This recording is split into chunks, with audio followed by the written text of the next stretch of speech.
Shalom jemaat Tuhan yang dikasihi dalam kasih Yesus Kristus. Hari ini kami mengucapkan selamat Natal 25 Desember 2020. Biarlah sukacita Natal dan damai sejahtera menyertai jemaat Tuhan dimanapun jemaat Tuhan berada. Dan hari ini kita bersama-sama beribadah, mengucap syukur untuk kasih Tuhan yang Tuhan nyatakan dalam kehidupan kita. Mari jemaat Tuhan, kita akan menaikkan pujian kita akan mendengarkan kebenaran firman Tuhan. Tapi sebelumnya bersama-sama kita berdoa. Mari kita berdoa. Terima kasih Tuhan, kami datang di hadapan-Mu. Kami mau menyerahkan hidup kami Tuhan. Kami mengucap syukur atas semua cinta dan kasih-Mu yang Kau berikan dalam hidup kami. Terima kasih Tuhan Yesus, bertatalah atas setiap pujian dan penyembahan kami hari ini Tuhan. Di dalam nama Tuhan Yesus Kristus kami siapkan hati kami. Haleluya. Amin. Mari jemaat Tuhan bersama-sama kita naikkan pujian ini dari pulau dan benua. Terima kasih Tuhan. Kami naikkan pujian kami di hadapan-Mu. Oh Yesus. Mari kita sama-sama katakan dari pulau dan benua. Dari pulau dan benua terdengar selalu terus lagu pujian semua bagi nama penebus.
Siapkan hati kami Tuhan untuk diisi oleh kebenaran firman-Mu.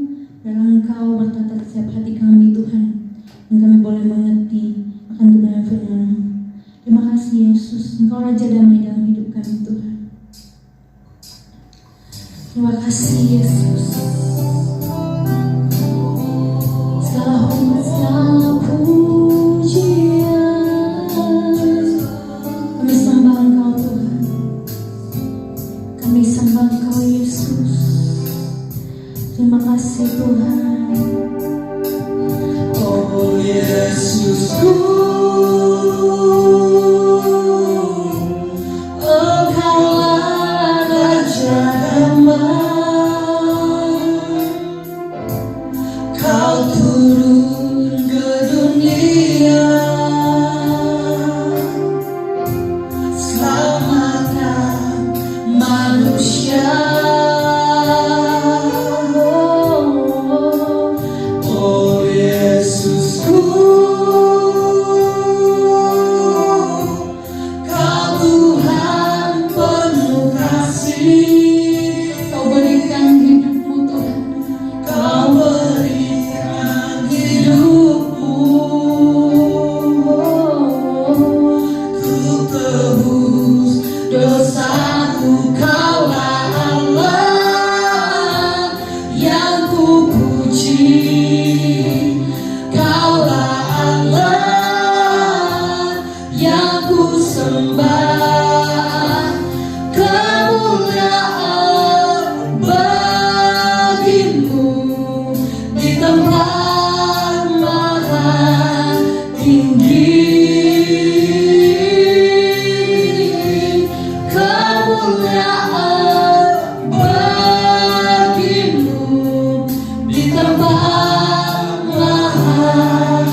Oh Yesusku, oh Yesusku, Kau Tuhan penuh kasih. Terima kasih Tuhan. Kau Oh, terima kasih Yesus. untuk tebus dosaku, Kaulah Allah Yang ku puji, Kaulah Allah yang ku sembah. Kemuliaan bagimu di tempat maha tinggi. Kemuliaan bagimu di tempat maha tinggi. Kemuliaan bagimu di tempat maha tinggi. Kemuliaan bagimu di tempat maha tinggi, di tempat maha tinggi, di tempat maha tinggi, di tempat maha tinggi, di tempat maha tinggi. Kemuliaan bagimu Tuhan di tempat maha tinggi. Kami siapkan hati kami untuk diisi oleh kebenaran firman-Mu di dalam nama Tuhan Yesus Kristus. Haleluya. Amin. Kepada hambanya saya persilakan. Shalom Bapak Ibu semuanya, Jemaat Gebelion dimanapun Anda berada. Kita telah memuji dan menyembah Tuhan, dan hari ini kita akan belajar firman Tuhan sehingga kita boleh bertumbuh di dalam kasih, pengenalan, dan pengabdian kita kepada Tuhan. Mari kita bersatu dalam doa. Bapa yang baik, kami mengucap syukur Tuhan untuk perjalanan kehidupan kami. Kalau kami dalam keadaan yang sehat sampai akhir tahun ini Bapa, semua karena penyertaan-Mu dalam kehidupan kami. Bapa di surga, lengkapi kami Tuhan dengan hati sebagai seorang murid, sehingga pemberitaan firman Tuhan hari ini menjadi kebenaran yang menguatkan kami, kebenaran yang membuat kami semakin jatuh hati kepada Tuhan dan mengabdikan seluruh kehidupan kami untuk kemuliaan nama Tuhan. Di dalam nama Tuhan Yesus kami mengucap syukur. Haleluya. Amin. Haleluya. Shalom semuanya. Kita telah sampai di akhir tahun, dan puji Tuhan bahwa kita masih diberikan kesempatan oleh Tuhan, sehingga sepatutnya dimanapun kita berada, apapun keadaan kita hadir dengan ucapan syukur. Bahkan kita diberikan kesempatan untuk merayakan Natal. Walaupun tahun ini cukup berbeda, tetapi kita tahu bersama bahwa dalam segala keadaan kasih Tuhan terhadap kita tidak pernah berkurang, dan kasih kita pun kepada Tuhan seharusnya tidak pernah berkurang.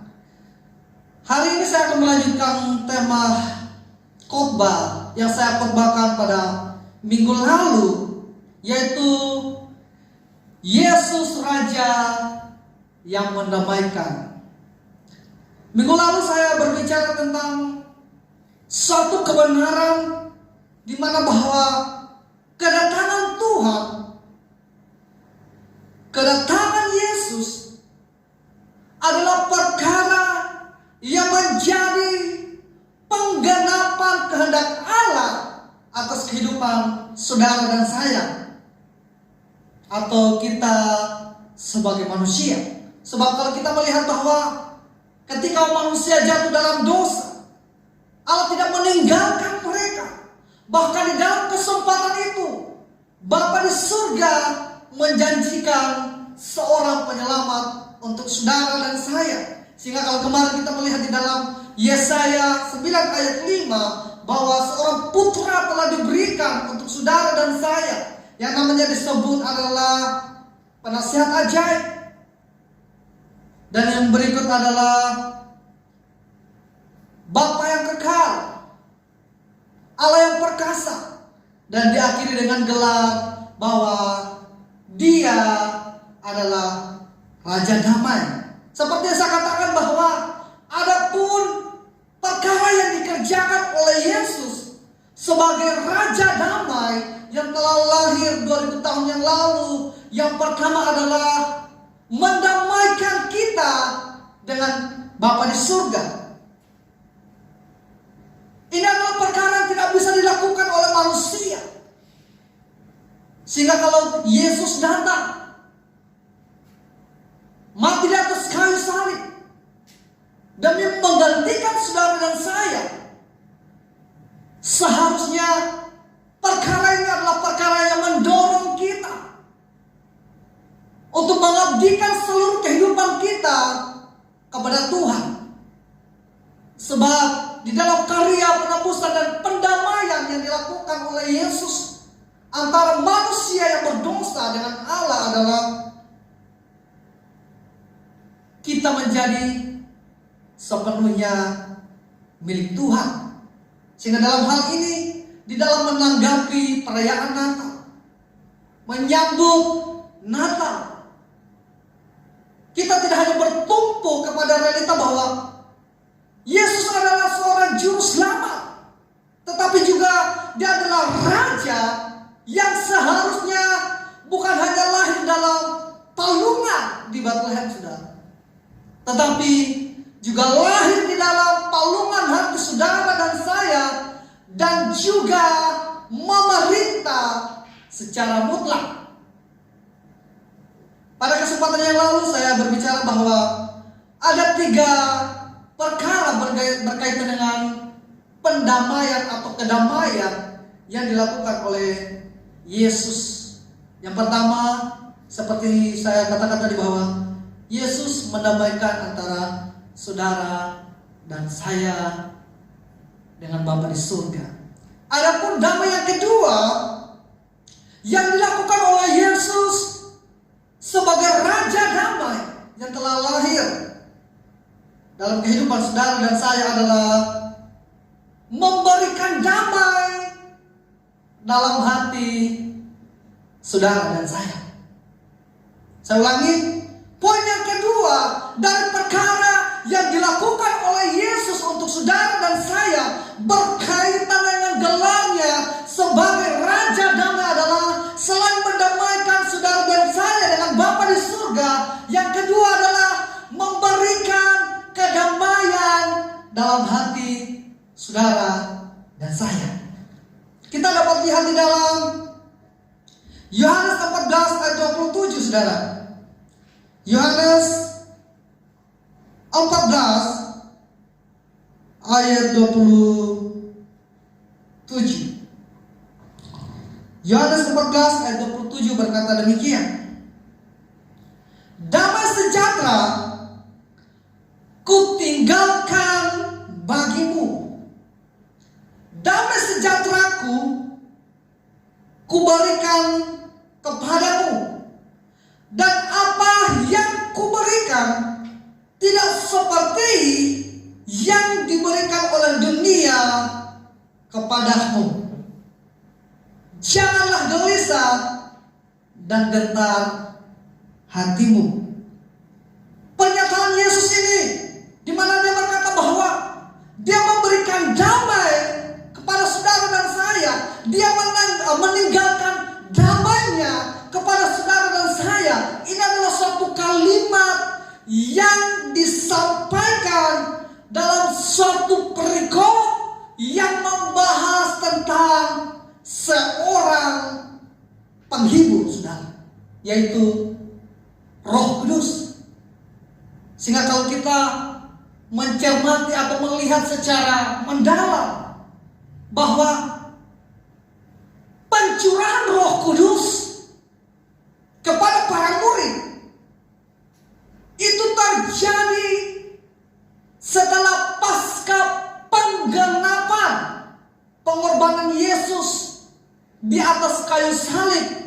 yang mendamaikan saudara dan saya, yang mendamaikan para murid dengan Allah Bapa.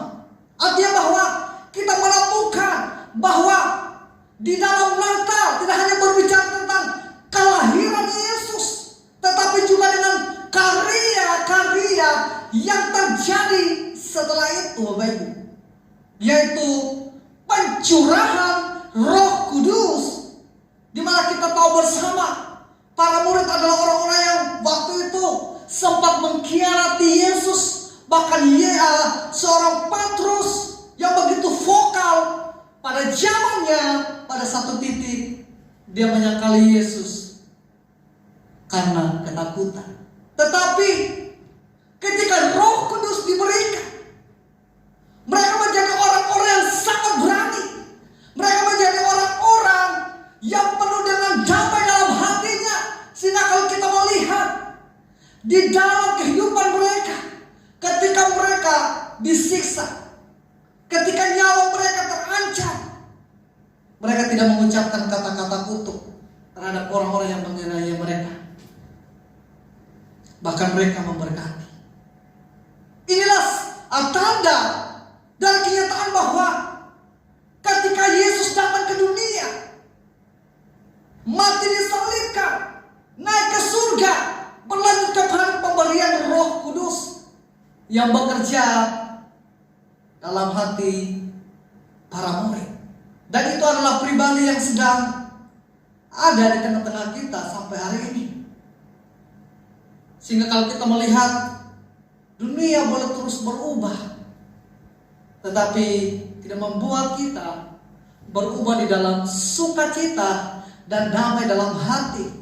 Sebab kita percaya bahwa Roh Kudus Sang Penolong itu diberikan untuk saudara dan saya. Penghiburan daripada Roh Kudus ada dalam kehidupan saudara dan saya. Tetapi pertanyaannya adalah, apakah kita adalah orang-orang yang percaya bahwa Roh Kudus ada dalam kehidupan kita?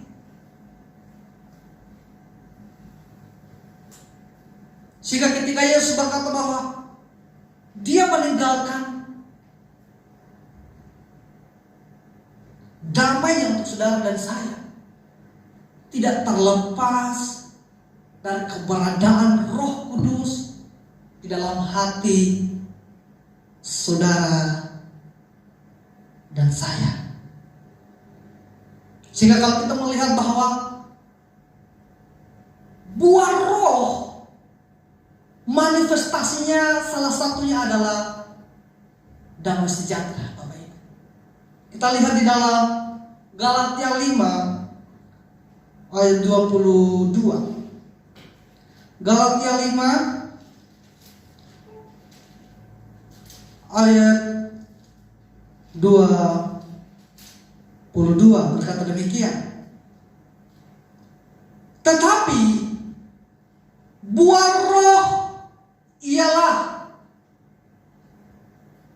kasih, sukacita, damai sejahtera. Sehingga ketika Yesus berkata bahwa Dia meninggalkan damai sejahtera, itu tidak terlepas dari keberadaan dan karya Roh Kudus dalam kehidupan kita.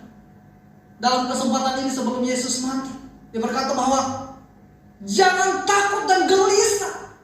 Mungkin seperti seolah-olah Yesus akan meninggalkan para murid.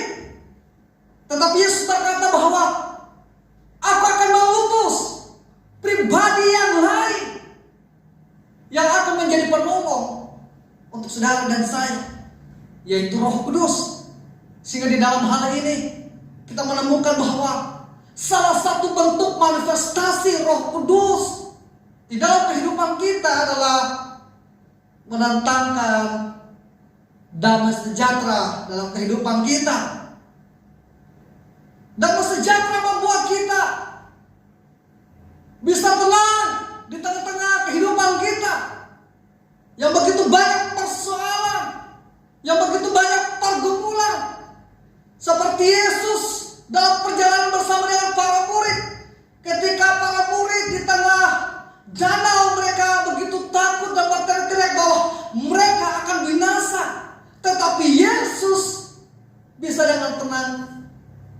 tidur di buritan saudara.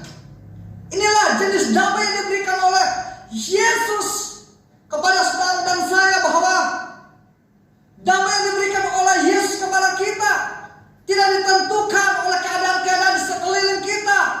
Dunia memberikan kita kedamaian kalau ternyata apa yang kita harapkan itu terjadi. Kalau ternyata perjalanan kehidupan kita terjadi menurut perencanaan kita. Alkitab berkata bahwa damai sejahtera hanya ada di dalam Yesus yang dikerjakan oleh Roh Kudus dalam kehidupan saudara dan saya. Sering kita mengabaikan eksistensi daripada Roh Kudus. Ketika kita dalam keadaan yang takut, kita tidak merendahkan diri di hadapan Tuhan, tetapi kita mulai berpikir, siapa yang bisa menolong kita? Manusia siapa yang dapat menolong kita? Harta apa yang bisa menyelamatkan kita? Tetapi Alkitab berkata bahwa damai sejahtera sumbernya adalah daripada Yesus Kristus yang dikerjakan oleh Roh Kudus dalam kehidupan kita. Adapun syarat sehingga Roh Kudus bekerja dalam kehidupan kita dan damai sejahtera terjadi dalam kehidupan kita adalah kalau kita memberikan diri untuk hidup dipimpin oleh Roh Kudus. Itu dalam Galatia 5 ayat 26. Kita baca dari ayat 25. Jikalau kita hidup oleh Roh, baiklah hidup kita juga dipimpin oleh Roh. Inilah masalah terbesar dalam kehidupan kita. Bukan hanya tidak memiliki Roh Kudus, tetapi juga Roh Kudus bukanlah pribadi yang memerintah di dalam kehidupan kita, sehingga kita gagal untuk menikmati damai sejahtera daripada Tuhan. Damai sejahtera membuat kita lebih tenang di dalam kehidupan ini. Damai sejahtera membuat kita mampu memiliki pikiran-pikiran yang positif dalam kehidupan ini. Berpikiran positif belum tentu memiliki damai sejahtera di dalam kehidupan. Tetapi Alkitab berkata bahwa damai sejahtera mendatangkan hal-hal yang baik dalam kehidupan kita. Untuk itu, pada poin yang kedua ini, biarlah dalam merayakan Natal tahun ini membuat kita tercelik dan sadar bahwa di dalam karya Natal yang dilakukan oleh Yesus sebagai Raja Damai dalam kehidupan kita, bukan hanya menebus kita dari dosa dan menamaikan kita dengan Sang Bapa di surga, tetapi juga memberikan damai sejahtera di dalam kehidupan kita, sehingga di dalam kehidupan kita menjadi berkat, Bapak Ibu. Kita melihat di dalam penderitaan Yesus ketika dia di atas kayu salib, dalam penderitaan yang begitu hebat, tetapi dengan kedamaian yang begitu melimpah di dalam kehidupannya. Bukan kata-kata kutuk yang dia keluarkan dari mulutnya, tetapi kata-kata berkat di mana dia memohonkan kepada Bapa untuk mengampuni saudara dan saya. Ini adalah salah satu dampak dari kedamaian yang melimpah di dalam diri Yesus Kristus, yaitu melahirkan perkara yang positif untuk saudara dan saya. Sehingga hari ini, mari kita kembali kepada Tuhan. Kita merendahkan diri di hadapan hadirat Tuhan. Dalam keadaan kita seperti ini, corona di mana-mana, kita mungkin banyak yang khawatir, banyak yang parno, sehingga kita hilang damai sejahtera. Dan Alkitab berkata bahwa damai sejahtera menghalangi saudara dan saya untuk bisa berdoa dan merendahkan diri di hadapan hadirat Tuhan. Tidak ada damai sejahtera dalam kehidupan kita. Itu juga membuat kita tidak maju di dalam kehidupan kita. Sebab kita dihantui oleh ketakutan. Tetapi dengan kelahiran Yesus sebagai Tuhan dan Juru Selamat dalam kehidupan saudara dan saya, kita menemukan pengharapan di dalam kehidupan kita. Di tengah-tengah kehidupan yang tidak mempunyai kepastian, tetapi di dalam kelahiran Yesus memberikan kita harapan yang pasti. Bahwa di tengah-tengah dunia yang kacau ini, di tengah-tengah dunia yang jahat ini, kita bisa menikmati damai sejahtera yang ilahi dalam kehidupan kita yang dikerjakan oleh Roh Kudus. Selanjutnya, poin yang ketiga berkaitan dengan Yesus sebagai Raja Damai adalah Natal bukan hanya mendamaikan kita dengan Bapa di surga dan kemudian memberikan kita damai di dalam hati kita, tetapi juga Natal mendamaikan kita dengan sesama kita. Bapak Ibu, Natal tahun ini dalam membuat kita untuk saling memaafkan, saling mengampuni. Sebab kegagalan kita dalam merayakan Natal tahun ini bukan karena kita merayakan Natal secara virtual, atau mungkin karena kita merayakan Natal sendiri-sendiri karena tidak bisa bergabung dengan keluarga, atau mungkin hari ini karena banyak usaha kita yang bangkrut sehingga kita dalam momen Natal tidak memiliki baju yang baru, celana yang baru, atau hal-hal baru di dalam kehidupan kita. Tetapi kegagalan kita di dalam merayakan Natal yang mulia ini adalah ketika kita hadir dalam ibadah-ibadah Natal, tetapi tidak berdamai dengan sesama kita. Sebab seperti yang saya katakan bahwa kelahiran Yesus bukan hanya untuk mendamaikan kita dengan Bapa di surga, tetapi juga untuk membuat kita, memampukan kita untuk berdamai dengan sama kita. Terlepas dari berapa kesalahan yang dia lakukan. Sebab kalau kita melihat bahwa kita pun banyak kesalahan, saudara. Bahkan dalam hal ini saking banyak kesalahan kita, putranya yang tunggal harus diberikan supaya kita boleh selamat. Amin. Ini adalah perkara yang ketiga, kedamaian yang dilakukan oleh Yesus, yaitu mendamaikan saudara dan saya. Kita lihat di dalam Kisah 10, Kisah Para Rasul pasal 10 ayat 28. Kisah Para Rasul 10 ayat 28 berkata demikian. Ia berkata kepada mereka, kamu tahu betapa kerasnya larangan bagi seorang Yahudi untuk bergaul dengan orang-orang yang bukan Yahudi atau masuk ke rumah mereka.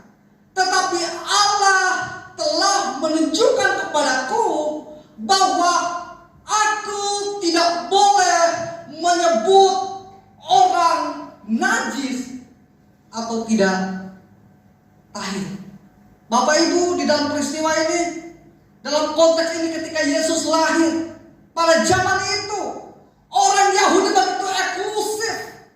Mereka memandang bangsa-bangsa yang lain yang bukan Yahudi seperti anjing dan babi, najis atau berdosa.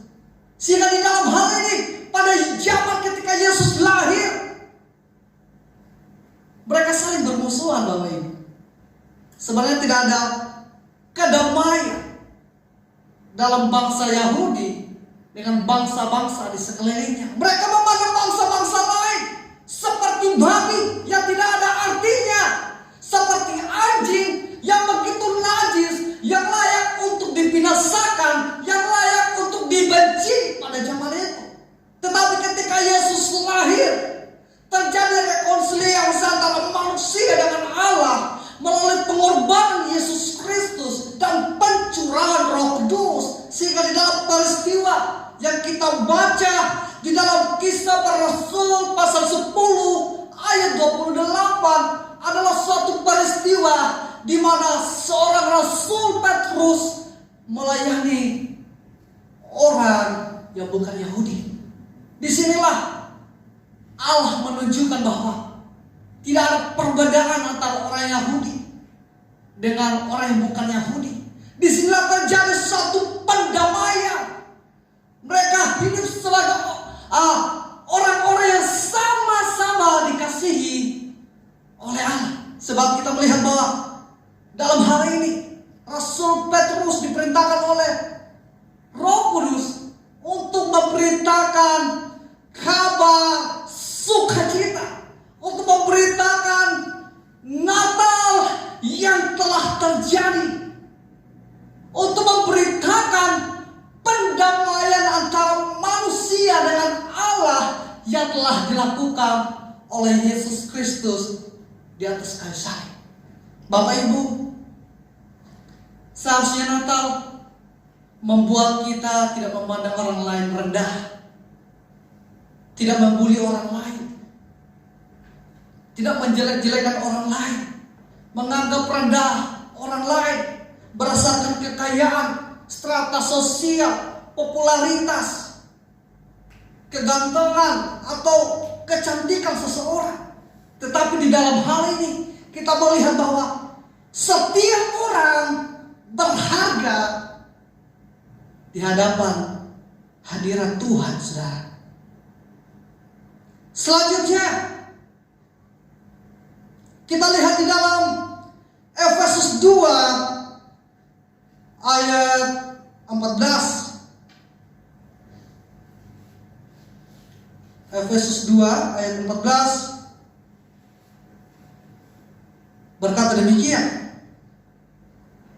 Karena Dia damai sejahtera kita yang telah mempersatukan kedua pihak dan yang telah merubuhkan tembok pemisah, yaitu perseteruan.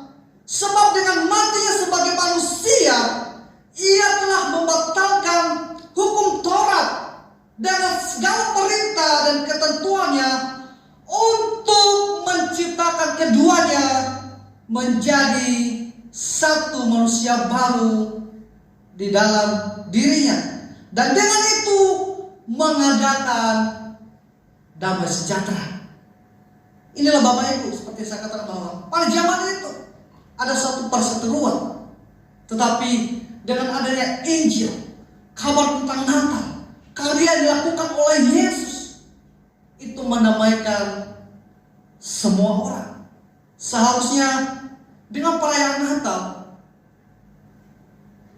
membuat kita mampu mengasihi orang-orang di sekeliling kita, berdamai dengan keluarga kita, tetangga kita, atasan kita, karyawan kita, teman kita, sehingga pada akhirnya Natal bukanlah perayaan yang biasa, tetapi Natal adalah perayaan pemulihan hubungan manusia dengan Allah dan juga dengan sesamanya.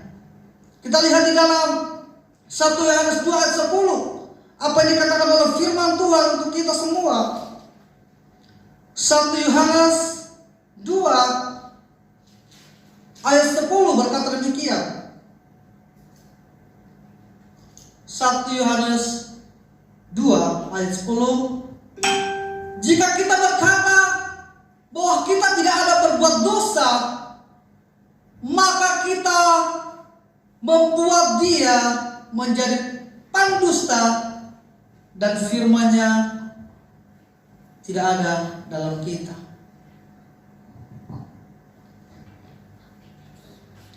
Kalau kita berkata bahwa Yesus dengan karyanya ada dalam kehidupan kita, seharusnya mengingatkan kita bahwa kita semua adalah orang berdosa, sehingga tidak mempunyai alasan untuk tidak mengampuni orang lain. Sebab kita adalah orang yang sama-sama diampuni oleh Tuhan. Dia berkata seperti ini: barang siapa mengasihi saudaranya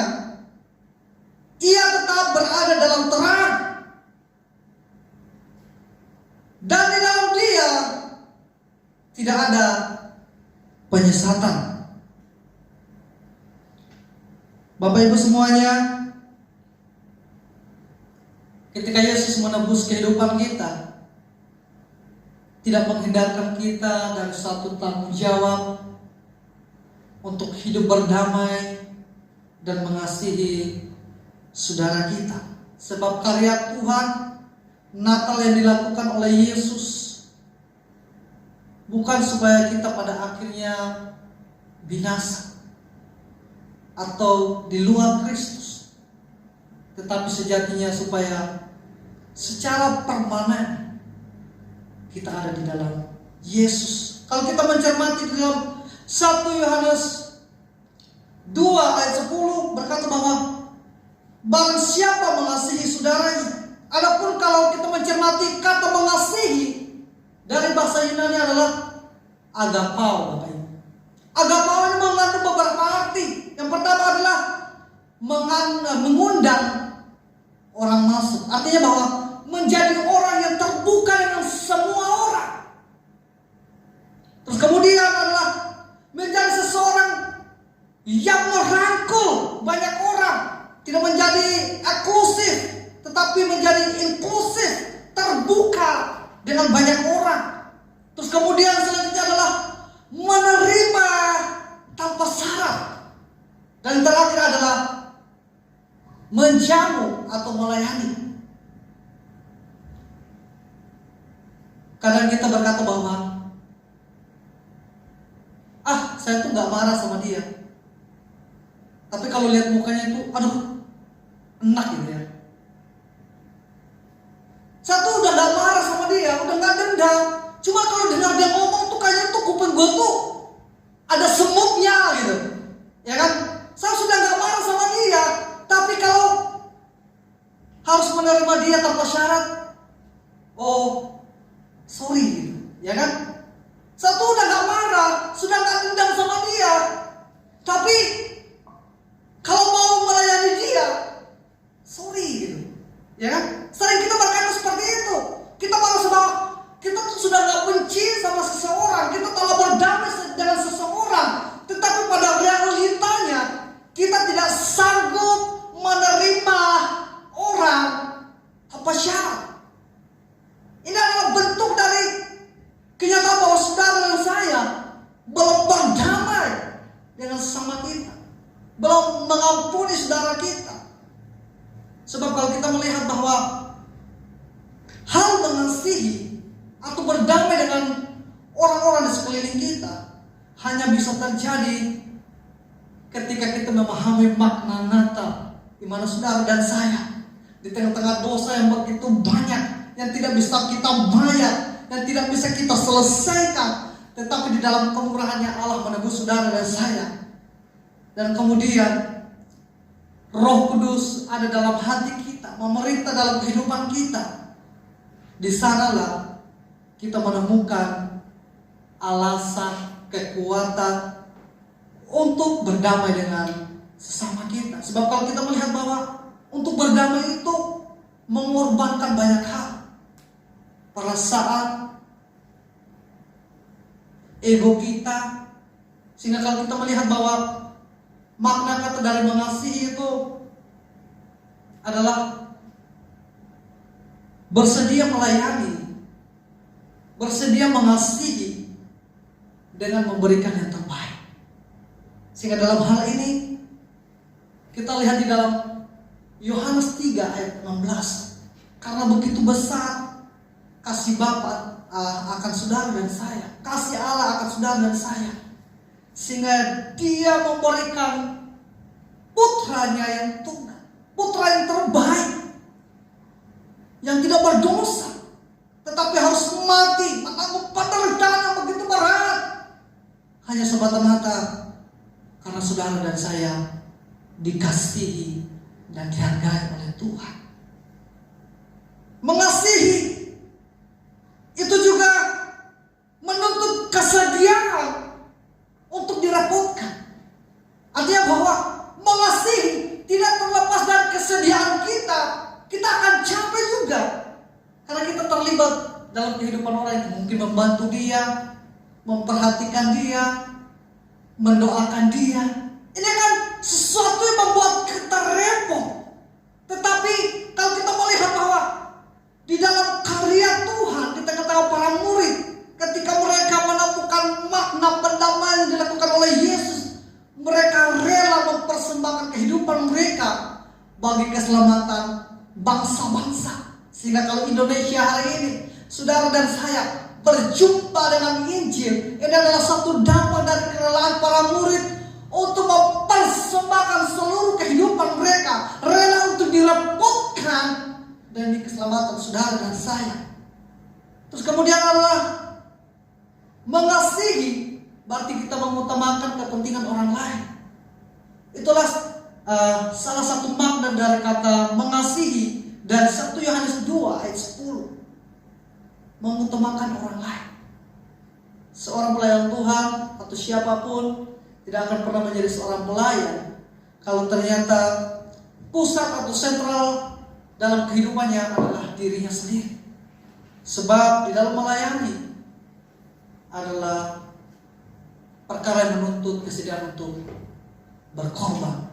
Salah satunya adalah mengutamakan orang-orang yang kita layani dalam kehidupan ini. Terus kemudian makna dari kata mengasihi dalam 1 Yohanes 2 ayat 10 adalah berupaya menyenangkan orang lain tanpa melanggar prinsip firman Tuhan. Saudaraku, kalau kita melihat fenomena dalam kehidupan muda-mudi zaman sekarang, dalam kesempatan-kesempatan tertentu kadang terjadi percakapan seperti ini. Beb, lu sayang gak sama saya? Pasti pasangannya bilang, ya iyalah sayang dong Beb. Terus kalau sayang, buktinya apa? Pasti mulai terdiam. Dia mulai berpikir. Terus orang bertanya berkata, ya kalau kamu sayang ya lu harus berikan semuanya, ya kan? Karena kita merasa bahwa mengasihi itu seperti itu gitu. Jadi kalau dalam kehidupan saya dulu, ketika saya masih di kampung seperti itu, banyak kejadian-kejadian seperti itu di mana muda-mudi itu hamil sebelum nikah, Bapak Ibu. Ada yang ketika kalau Valentine mereka mulai percakapan seperti katakan bahwa kalau kamu sayang sama aku, berarti kamu harus bersedia memberikan segalanya. Sampai mereka melakukan dosa. Kalau kamu sayang sama aku, berarti bersedia dong melakukan segala sesuatu. Itu sering terjadi. Banyak di sekeliling kita. Tetapi di dalam hal ini, kesediaan untuk mengasihi adalah berpegang teguh kepada firman Tuhan. Dan tidak berfokus kepada menyenangkan semua orang, tetapi hanya kepada menyenangkan hati Tuhan. Kemudian selanjutnya makna kata mengasihi adalah kita mengasihi orang lain sekalipun kita harus membayar harga yang mahal. Inilah permasalahannya Bapak Ibu. Kita mau mengasihi tetapi tidak mau berkorban. Tetapi kalau kita kembali kepada Alkitab, tidak ada kasih tanpa pengorbanan. Terus kemudian dalam 1 Yohanes 2 ayat 10, kata saudara di sana mengandung arti seperti ini. Barang siapa mengasihi saudaranya, kata saudara mengandung arti seperti ini.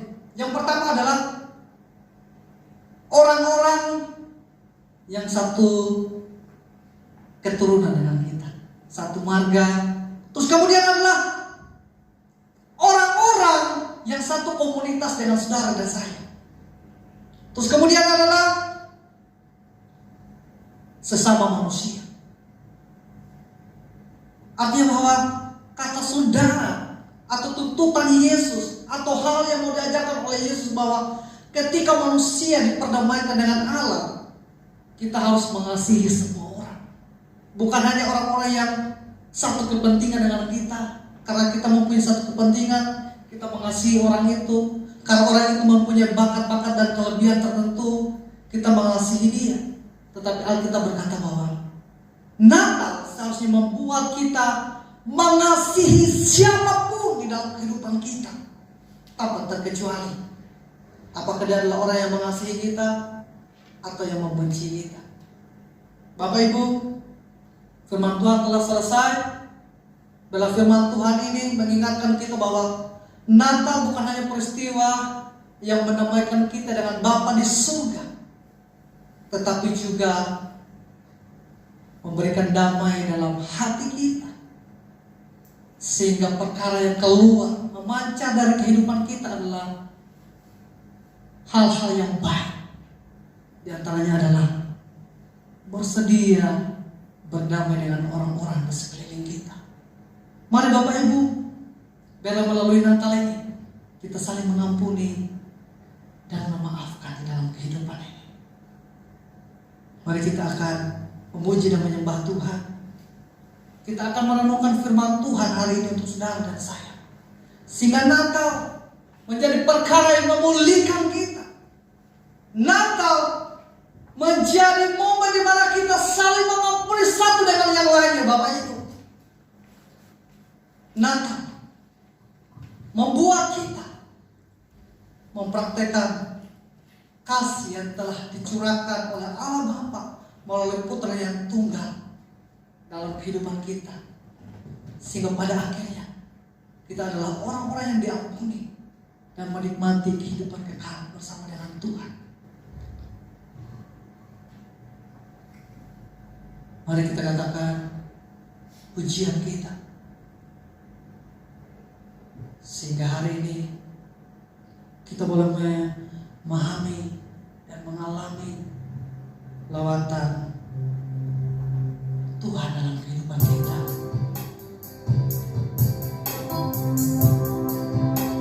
Mari kita sembah Dia.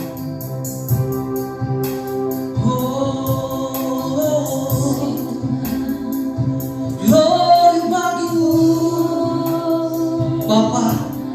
Ini hidup kami Tuhan. Banyak kekecewaan dalam kehidupan kami. Banyak luka dalam kehidupan kami Tuhan.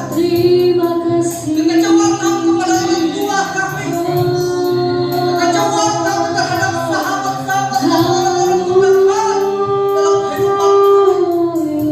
Bapa, biarlah melalui Natal ini Tuhan, kami boleh melepaskan pengampunan untuk orang-orang yang ada dalam kehidupan kami, yang melukai kami, yang mengecewakan kami, bahkan yang meninggalkan kami. Sembah, glory bagimu.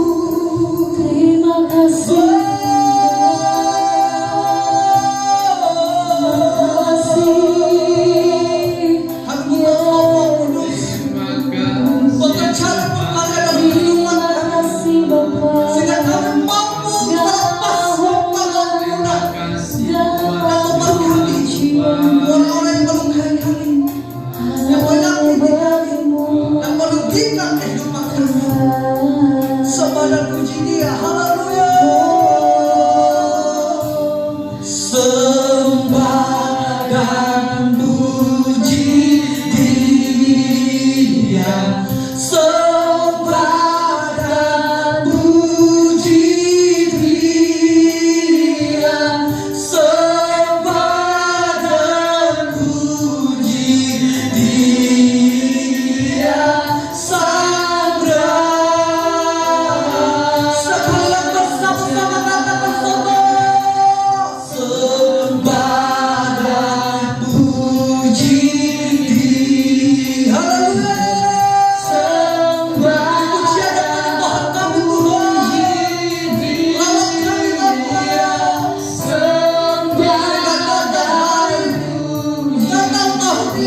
Bapa di surga,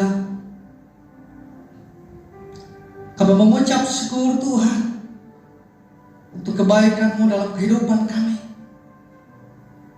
Kalau kami diberikan kesempatan untuk merayakan Natal tahun ini, biarlah melalui perayaan Natal tahun ini Bapa, kami tidak hanya sadar bahwa kami telah didamaikan oleh Yesus dengan Engkau sebagai Bapa kami, tetapi juga menyadarkan kami bahwa kami mempunyai penolong dalam kehidupan kami.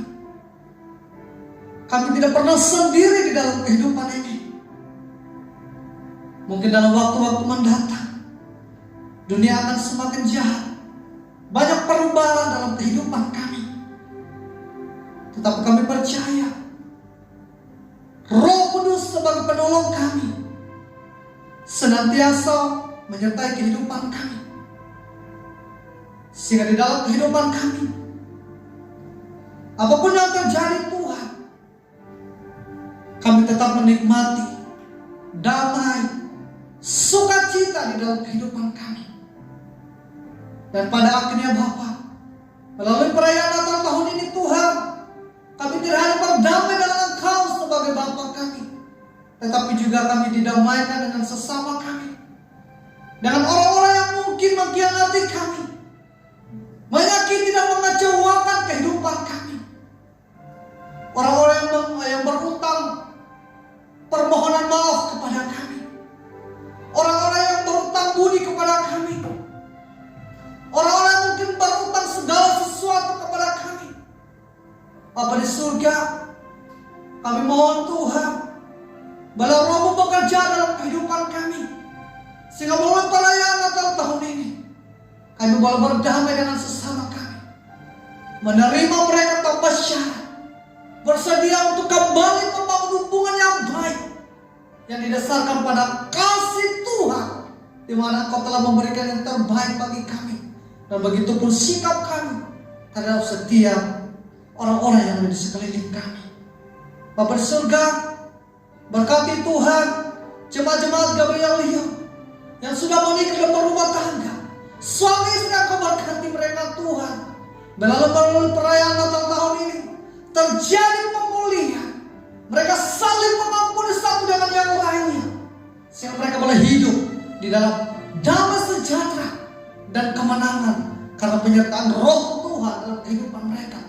Dalam mereka Tuhan saling mendorong, membantu satu dengan yang lain sebagai orang-orang yang telah diampuni Tuhan, di dalam melayani anak-anak mereka, mengasihi anak-anak mereka, keluarga mereka, sehingga nama Tuhan dipermuliakan dan Natal ini tidak menjadi sia-sia. Berkati Tuhan kami anak-anak muda, anak-anak sekolah minggu dimanapun mereka berada.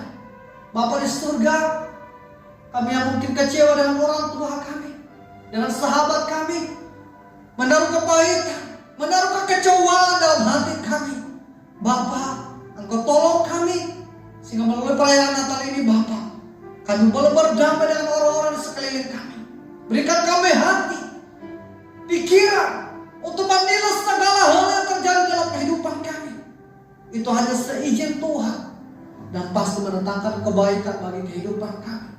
Mungkin itu pahit, mungkin itu tidak mengenakan bagi kedagingan kami, tetapi melalui lahirnya Juru Selamat dalam kehidupan kami, membawa pengharapan, membawa pemulihan, membawa perubahan, sehingga dulunya perkara yang sia-sia, perkara yang menyakitkan, perkara yang merugikan, menjadi perkara yang mendatangkan berkat, kebaikan, dan masa depan yang gilang gembira bersama dengan Tuhan. Bapa di surga, kami berdoa untuk bangsa dan negara kami. Kau berkati pemerintahan yang ada, hikmat kebijaksanaan sebagai seorang pelayan, sebagai hamba Tuhan, menjadi bagian mereka. Berkati perayaan Natal dimanapun diadakan Tuhan, di kota-kota, di pelosok-pelosok. Engkau berkati Bapa, sehingga melalui perayaan Natal kami berjumpa dengan kebenaran bahwa kami telah ditebus, dipertemukan dengan Engkau, dan kami wajib untuk berdamai dengan sesama kami. Berkati hamba-hamba Tuhan dimanapun mereka berada, apapun kebutuhan mereka Tuhan, kekuatan penghiburan daripada Roh Kudus, berkat Natal menjadi bagian mereka, sehingga mereka tetap bersuka cita di dalam menuntaskan amanat agung dalam kehidupan kami pribadi lepas pribadi. Di dalam nama Tuhan Yesus, sama-sama kita katakan amin.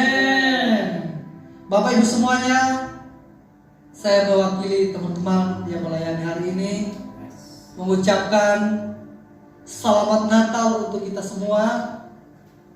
Dan biarlah melalui perayaan Natal tahun ini membuat kita memiliki sesi yang baru dalam kehidupan ini, di mana kita boleh menikmati pendamaian dengan Bapa kita, memiliki damai dan sukacita dalam hati, dan kemudian membagikan kepada orang-orang di sekeliling kita. Jangan ada dendam dan benci, tetapi mari kita saling mengampuni satu dengan yang lainnya. Sampai jumpa dalam kesempatan berikutnya. Tetap jaga kesehatan, terapkan protokol kesehatan dengan baik, sehingga tahun depan kita berada di gereja dan memuji, menyembah Tuhan sebagai keluarga besar. Shalom. Tuhan Yesus memberkati.